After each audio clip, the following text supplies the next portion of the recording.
Bueno, estamos acá con Diego Roca, quizás uno de los pioneros en la música electrónica tanto en Argentina como en el mundo. ¿Cómo estás, Diego? Bien, buenas tardes, ¿cómo andan todos? Bueno, contanos un poco cómo arrancaste con esto. Bueno, empecé a interesarme por como estar en las cabinas de los DJs cuando era bastante chico, ahí a mediados de la primaria podría ser. Tengo una hermana que es un año y medio más grande que yo y tenía bastantes amigos que se dedicaban a hacer los DJs de las fiestas en ese momento. Y colarme en las fiestas esas y ir a ver la cabina de los DJs siempre era lo más interesante que pasaba en esas fiestas, que eran todos por supuesto mucho más grandes que yo. Entonces la parte de la cabina siempre era lo más interesante y empecé a escuchar música ahí, a escuchar los cassettes que le daban a mi hermana, que eran cassettes enganchados de música funk y música disco, ahí a fines de los 70, principios de los 80. Y después pasé por una etapa de hobby, como pasan todos, que era de musicalizar las fiestas de los clubes y los casamientos de los amigos y las fiestas de 15 de las chicas que iban cumpliendo y demás. Después de eso pasé a una etapa de ayudante de otros DJs, que fui como el asistente o la mano derecha de Diego Cid y de Santiago Human, que eran dos DJs muy buenos en esa época. Con Diego, de hecho, sigo siendo de más de hasta el día de hoy. Y a partir de ahí empezamos a trabajar primero en unos clubes, después en otros, dando vueltas, tratando de imponer un poco la música que nos gustaba a nosotros, que en esa época era bastante extraña. Y hasta el día de hoy, pues empecé ya a entrar en clubes y demás, y empezó la carrera un poco más profesional, como se podría decir. ¿Alguna vez dijiste que antes vivir de DJ era una utopía? Sí, en un principio la carrera de DJ era un laburo como un laburo más, ¿no? O sea, al principio los laburos que tenía, la figura del DJ era uno más de los laburantes del club. O sea, estaba el de la puerta, el de la barra, el del guardarropas, el de seguridad y el DJ. O sea, hacías la cola para cobrar como un empleado más, no había mucha diferencia. Y vivir de eso, la mayoría de la gente lo tenía como una especie de hobby, tal vez algún laburo de fin de semana, pero no se podía hacer mucho más. ¿Y musicalmente o algún referente que tengas, una influencia? Uy, musicalmente, como te digo, desde el principio la música disco y el funk fue una de las primeras cosas que seguramente me hicieron parar el oído con respecto a la música, y a partir de ahí un montón de influencias. Las edades te van llevando también a escuchar un montón de música. Todos pasamos por la época del punk, del rockabilly, de Sex Pistols, de Ramones, de Kennedys y demás. Y después ya depende de dónde te vas especializando. En esa época tampoco fue hace tanto, no había tanta data en internet, o sea que había que intentar especializarse o tratar de buscarle el camino propio, ¿no? Por el sello discográfico, por el estilo o por el origen. O sea, te ibas guiando medio por ahí. No había tanta data ahí flotando, sino que había que meterse en el submundo ese de la música electrónica.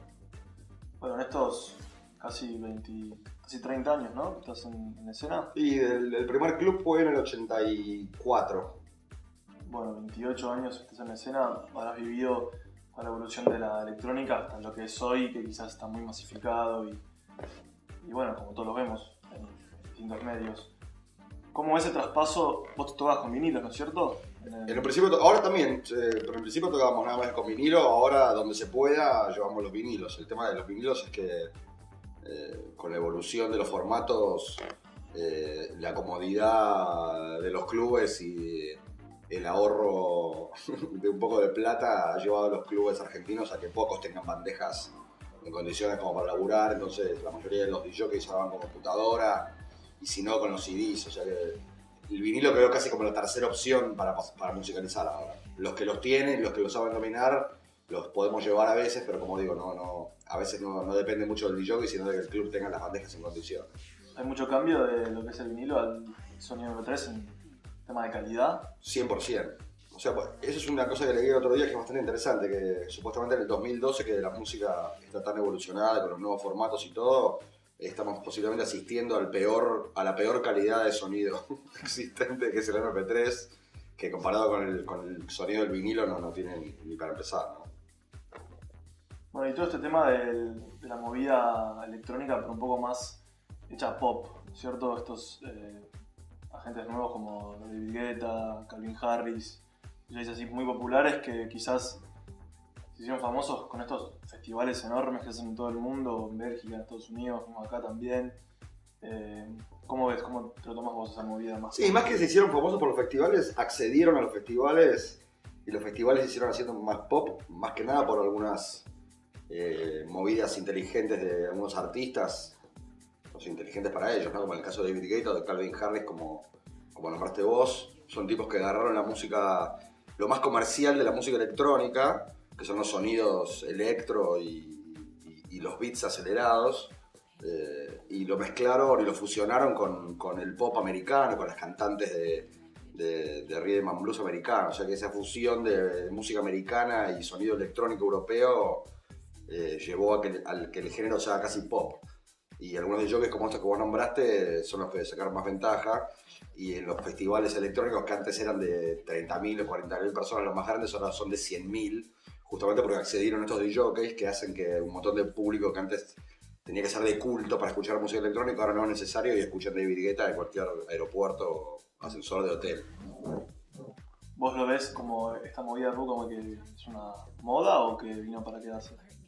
No, es parte de la evolución. Siempre hubo cosas comerciales que, como si desvirtuaban lo que algunos DJs pensábamos, los más DJs más underground, los que nos gusta la cosa un poco más purista.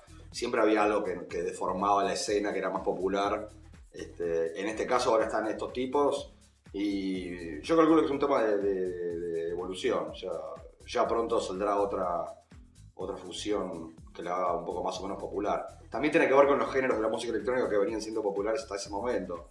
Hace como 5 o 6 años, el último, por decirlo, grito de la música electrónica había sido el minimal, que podríamos decir que para que la gente más normal, la que no estaba acostumbrada a escuchar música electrónica, pasó a ser demasiado de culto. O sea, era música media vacía, de hecho casi conceptual. Eso se hizo masivo y pasó que un montón de gente, sobre todo en los veranos, en los momentos de grandes festivales y grandes fiestas, boliches de verano y demás, el minimal no alcanzaba para la diversión de la gente, entonces se podría decir que le abrió la puerta más a géneros estos más parecidos al pop, que llevaron a la gente a divertirse más, que para ser sinceros, el 90% de las razones por las cuales la gente va a bailar ahora es para divertirse, o sea que si la cosa se pone aburrida hay que buscar por otro lado. Y ahí apareció. Antes no era así. Pasó por una etapa de que no era muy divertida, por el minimal era como te vuelvo a repetir, era un estilo muy conceptual y que para mucha gente era aburrido. Sobre todo puede llegar a ser divertido en algunos lugares chiquitos durante el invierno o clubes más exclusivos donde se junta cierta gente y podés sentirte un poco cómodo, pero cuando venían las cosas grandes y masivas el minimal no alcanzaba. Y eso le abrió la puerta a que el estilo se vaya haciendo un poco más pop. Esto que decís vos tiene algo que ver con esas famosas fiestas rave de Parque Sarmiento que organizabas hace unos años. No, bueno, esas fiestas casi podría ser que es un paradigma, porque justamente en esas fiestas habíamos logrado lo contrario, habíamos logrado hacer cosas masivas, que hasta ese momento los clubes más grandes de Buenos Aires eran de 1.000 personas, 2.000 podían llegar a ser, y pasamos a hacer fiestas de 20.000, sin sponsor, sin, se podría decir, el lado comercial de la cosa como para explotarlo. O sea, éramos todos artistas que nos juntamos, los primeros años inclusive sin apoyo de la radio, después hubo apoyo de radio y se hizo un poco más masivo. La radio era una radio electrónica igual, pero al principio era sin radio. Y nos juntábamos todos los artistas de todos los géneros, o sea, y ahí se hacía una buena comunidad. Eso fue una de las mejores cosas logradas de acá. Después los festivales ya pasaron a ser sponsoreados y ya empezó a haber otros intereses donde el talento no... Entonces se podría decir básicamente que los sponsors mataron a la música de culto, que quizás los 90 o... Sí, porque los sponsors antes, si bien siempre en la música electrónica tuvo sponsors, los sponsors eran, se puede decir, especializados en música electrónica. O sea, una bebida, una marca de ropa, una marca de algún de algún gadget o algo que sea moderno para la generación, podía llegar a estar atrás de la música electrónica. Después se pasó a ser una cosa ya que cualquier gaseosa, cualquier marca de anteojos o de traje de baño estaba emparentado con la música y aparecía el DJ hasta en las propagandas de la Serenísima. O sea, se hizo un poco más popular. Hace un par de años, en una nota que te hicieron en Página 12, dijiste que antes venían a Argentina DJs promocionados como los mejores en el mundo y en realidad no eran tanto así. Esto fue hace más o menos 10 años. Quizás no había tanta redes sociales, tanta masificación de información como hay ahora. ¿Cómo es que evolucionó eso? ¿Vos decís que quizás con todo el tema de la información masiva la gente se hizo un poco más culta o que quedó medio estupidizada también?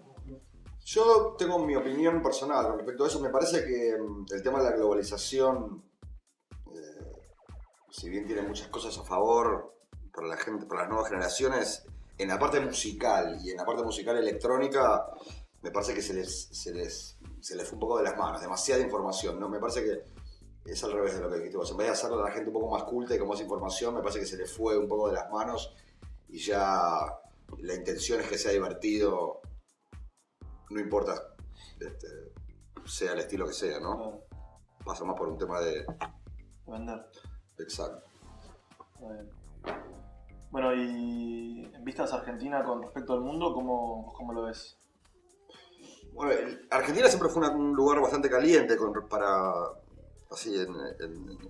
tomando en cuenta la opinión de los DJs de afuera. El público y los clubes acá, generalmente en los festivales es bastante caliente y los clubes que han sobrevivido con DJs internacionales realmente les va bastante bien. O sea que es una escena bastante buscada por los DJs de afuera. La noche de Buenos Aires y de Argentina es una noche bastante interesante para los extranjeros, por las locaciones, por las chicas y por los tragos sobre todo. Los tipos se sienten bastante cómodos y siguen eligiendo venir acá como hace un montón de años. ¿Cuál sería alguna contra que tiene la Argentina con respecto al mundo popular? Son todos pros. Viste que al europeo o al extranjero le gusta la movida como salvaje latina. Sí, ahora posiblemente yo creo que siempre, por lo menos desde mi punto de vista, tuve más o menos la misma queja. Es un tema de productores y de los dueños de los lugares, ¿no? O sea, en Argentina está claro el ejemplo en el interior y Buenos Aires. Buenos Aires, que es una de las capitales más importantes del mundo en cuanto a espectáculos, en la música electrónica, ahora está como, te diría que demasiado comercial. O sea, no hay este año y el año pasado empezaron a haber algunas propuestas un poco más chicas, un poco más novedosas, tratando de seguir la tendencia un poco más underground, pero los clubes grandes se han tenido que refugiar lamentablemente en los DJs casi pop stars o en los grupos directamente pop para poder sostener sus boleterías, por decirlo de alguna manera. No hay una idea de ir un poco más, de estar un paso más adelantado, que para mí es fundamental siempre la música electrónica, tratar de estar un paso más adelantado de lo que va a venir. Acá generalmente prefieren ir a lo ya conocido en vez de tratar de mantener una escena un poco más Esto es en la ciudad de Buenos contemporánea. Aires. Eso es en Buenos Aires en general. En el interior, o sea, los mejores boliches de electrónica de Buenos Aires son los mejores de la Argentina, perdón, están en el interior. O sea, en Tucumán, en Mar del Plata, en Bariloche, en Mendoza, en Córdoba. O sea, hay cantidad de boliches donde los dueños han tenido una idea fija y donde han mantenido una línea y donde se puede ir a laburar ahora tranquilamente como si estuvieras yendo a trabajar a cualquier ciudad de Europa. Sin masificarse tanto como quizás el pop acá en Buenos Aires está un poco más como difusa la cuestión. Tampoco hay radio, no hay medios de difusión donde la gente se pueda agarrar. Hay un par, pero no están muy apuntadas a la música de culto. O sea, está más apuntado a una mezcla de estilos, de la gente no se puede agarrar mucho de ahí. Entonces, como te digo, hay lugares chiquititos, un poco más especializados que están buenos, están empezando a surgir otra vez. Pero los grandes clubes han quedado para los grandes nombres de DJs y para los festivales, ¿no? Justamente el tema de las radios. Acá en Buenos Aires por lo menos hay 2 o 3 radios que dicen esas radios de música electrónica, no sé vos cómo lo ves. Quizás la Metro, Delta, en la época de Energy. En la Energy creo que debe haber sido la única radio realmente netamente electrónica y que se valía de eso, ¿no? O sea, la Energy hacía festivales de 200.000 personas. O sea, hemos tocado en los bosques de Palermo, en raves organizadas por la radio, con 20 camiones de la radio y 200.000 personas bailando en los bosques de Palermo. O sea, esas cosas no pasaron más. Ahora hay radios, pero las radios son más como parte de productos de los festivales. O sea, la Delta posiblemente es la que más está atrás de la música electrónica más nueva, pero es parte de un combo de la misma gente que organiza un festival y que organiza ciertos DJs. O sea, no es una cosa en general, está como un poco sectorizado, se podría decir. Bueno, justo ahora estamos en vísperas de la nueva edición de Greenfields en Buenos Aires. ¿Sigue siendo como era antes? ¿Es una mejoría? Quizás, no sé. Bueno, la Greenfields es uno de los festivales más prestigiosos del mundo. Acá en Argentina siempre tuvo bastante buena aceptación. De hecho, creo que hace 2 o 3 años era una de las Greenfields más importantes del mundo, era la que pasaba en Buenos Aires. Tiene su costado muy interesante, siempre tuvo un costado muy interesante, y en los últimos años, lamentablemente para artistas como yo, han tenido que recurrir a DJs, estos casi pop, podríamos decir, para ponerlos de headliners, para poder tener una concurrencia que supere las 50.000 personas. Sin estos DJs como David Guetta o Paul Van Dyke o Fatboy Slim o Calvin Harris o toda esta línea de electropop que se mueve ahora, el festival no pasaría de las 40.000 personas. De los que vienen, ¿cuáles son los que más te gustan a vos? Y de los que vienen este año, viene Richie Hawtin, que ya es una especie de símbolo de la música techno, viene Ben Bath, viene una parte de la música nueva del house, que para mí es lo más novedoso de ahora, que está de la mano de Jamie Jones y de Sex Troxler y de Damien Lazarus y demás, toda la gente de Crosstown Rebels, que creo que también vienen algunos. Viene Loco Dice, vienen algunos DJs muy interesantes. Y después vienen los ingleses muy habituados a venir al país. Y después creo que tenemos de headliners a nuestros amigos, creo que viene Calvin Harris, ¿no? Y un par más. Tiene Guetta también. Sí. Y Guetta, o sea, falta creo que el ratoncito cabezón y estamos todos. Recién dijiste que la noche de Buenos Aires era bastante reconocida a nivel mundial. Tuvieses que elegir una ciudad en el mundo donde quizás se escucha la mejor música electrónica, o por lo menos la que más te gusta a vos. Actualmente, durante muchos años, los alemanes se llevaron la posta y Berlín posiblemente sea hasta el año pasado o hasta el anterior, hasta el 2010, muchos la consideraban como la meca de la música electrónica, la más novedosa. De hecho, el 60-70% de los artistas se fueron a vivir a Berlín. O sea, los alemanes tienen un costado sofisticado que siempre está 1 o 2 pasos adelante de los demás. Desde el año pasado y este año y el anterior, se podría decir, para mi gusto, Londres está poniéndose en la escena otra vez. Mucha de la música que más me gusta viene de ahí, y Londres es una ciudad que también tiene clubes legendarios como Fabric y clubes nuevos como The Egg y artistas, como te digo, todos ellos, Crosstown Rebels y Hot Creations y demás, que son los que están haciendo de la punta ahora, viene de ahí. Elegiría Londres ahora, 2012. ¿Qué hay con Ibiza, que quizás para muchos es como una ciudad de fiestas así locas, o por lo menos para Argentina tiene como una connotación más fiestera? Sí, bueno, en realidad tiene la connotación que es. O sea, lo que se ha vendido en Argentina y lo que los argentinos ven de Ibiza es lo que se ve en todo el mundo, ¿no? Y más ahora con el tema de las redes sociales y demás, se ha globalizado la escena de la isla de la fiesta. Y durante hace más de 20 años que la isla se ha tornado como el lugar más importante de la música electrónica, donde todas las productoras mundiales, los clubes y las escenas de todo el mundo tratan de traer su noche ahí, desde brasileros, alemanes, italianos, españoles, franceses. Todo el mundo trata de llevar sus producciones a Ibiza y este año ha tenido un vuelco bastante interesante. Hay DJs como Richie Hottin que tiene su noche nueva, Cocoon sigue teniendo también una noche bastante interesante, Marco Carola tiene también su noche nueva ahora, así que había una renovación en estos últimos 2 años bastante importante. Ibiza sigue con la fuerza de siempre, de hace más de 20 años ya. Bueno, tenemos la novedad de Tell Me, el nuevo EP que estás lanzando. Sí, Tell Me salió ahora hace menos de un mes por el sello Garia Sur, el sello sudamericano de Luis Nieva, otro de los jockeys más importantes acá de Argentina. Es un EP que tiene 5 tracks, 3 versiones de Tell Me, unos remixes, un remix mío y de Lionel Castillo, otro remix mío y de Andy Spinelli, que es un argentino que vive en España, y 2 temas más míos propios.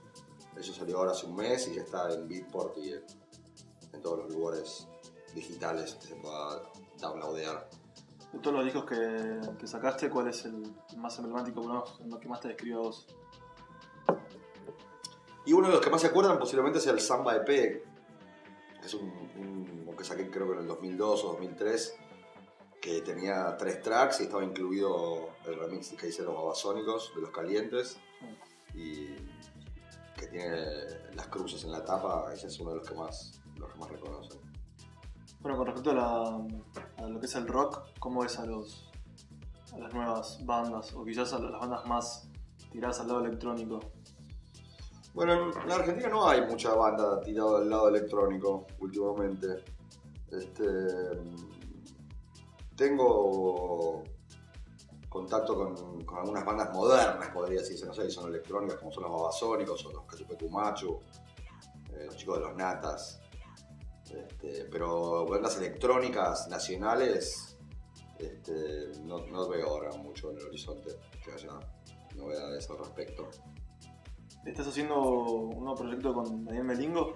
Sí, hace poco ahora hablé con Daniel, que tiene unos buenos contactos con unos sellos europeos de música electrónica y está interesado en hacer unas producciones y unos remixes de unos temas de él con un formato más electrónico, así que posiblemente ahora él está de gira por Europa, creo que está en Francia ahora, y cuando vuelva a fin de mes me voy a juntar con él para ver si podemos sacar algo, porque el sello de Sola, el sello alemán.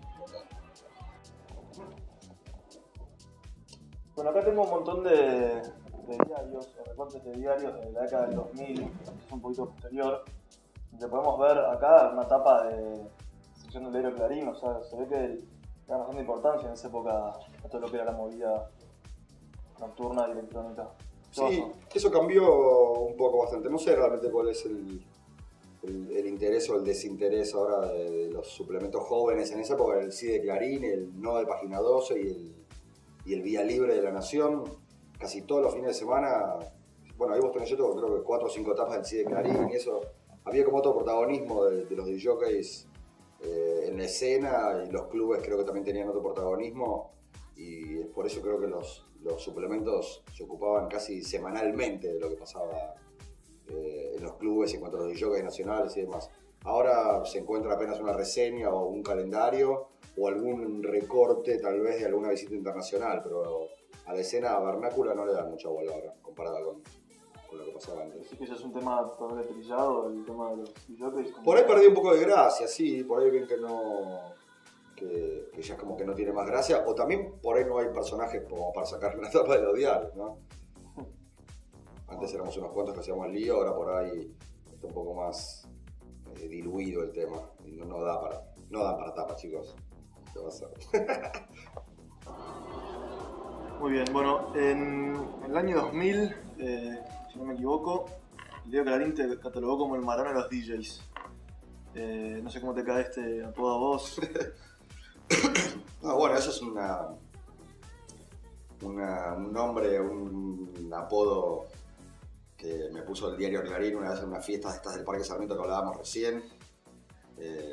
Fue una que habíamos hecho una de las pistas, era en una pileta vacía olímpica y había creo que 8.000 personas bailando a las 7 de la mañana y estaba yo poniendo música y estaba en un momento bastante interesante del set y justo estaban los de Clarín ahí cubriendo el evento y calculo que, calculo que se habrán sorprendido, no era muy normal que pase eso en Buenos Aires y ver a alguien poniendo música con tanta gente enfrente y haciéndola vibrar como estaba pasando en ese momento, así que los tipos sacaron ahí esa conclusión.